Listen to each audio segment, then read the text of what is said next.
হাতে মাত্র 2.5 মাস সময় নিয়ে বিয়ের প্রস্তুতি নেওয়া কি দুটোখানি ব্যাপার? তার মধ্যেও যদি পড়ে একটা মল মাস। হ্যাঁ, আমার বিয়েতে হাতে ছিল মাত্র 2.5 মাস সময়, আর তার মধ্যেও ছিল চৈত্র মাস, যেই মাসে কিনা বিয়ের কোনো কেনাকাটিই করা যায় না। এইটা ছিল আমার বিয়ের একদিন আগের পরিস্থিতি।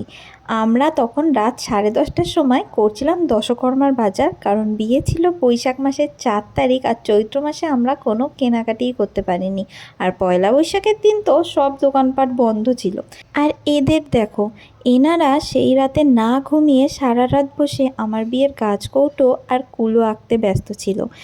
অনেক দিন থেকে আমার ইচ্ছে ছিল আমার দিদি ভাইয়ের বিয়ে হবে, আমি এরকম গাছ করতে আঁকবো, কুলো আঁকবো, সারা ঘর জুড়ে আলপনা দেবো। ফাইনালি সেটা পূরণ হচ্ছে।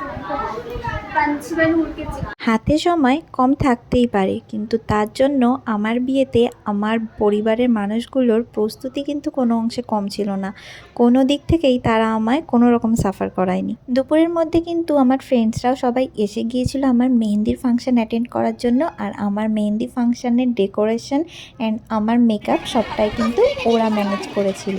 আর এইভাবেই আমার কাজিন সিস্টার্স আর আমার ফ্রেন্ডসের সাথে আমার মেহেন্দির সন্ধ্যাটা হই হুল্লোড় করে কেটেছিল।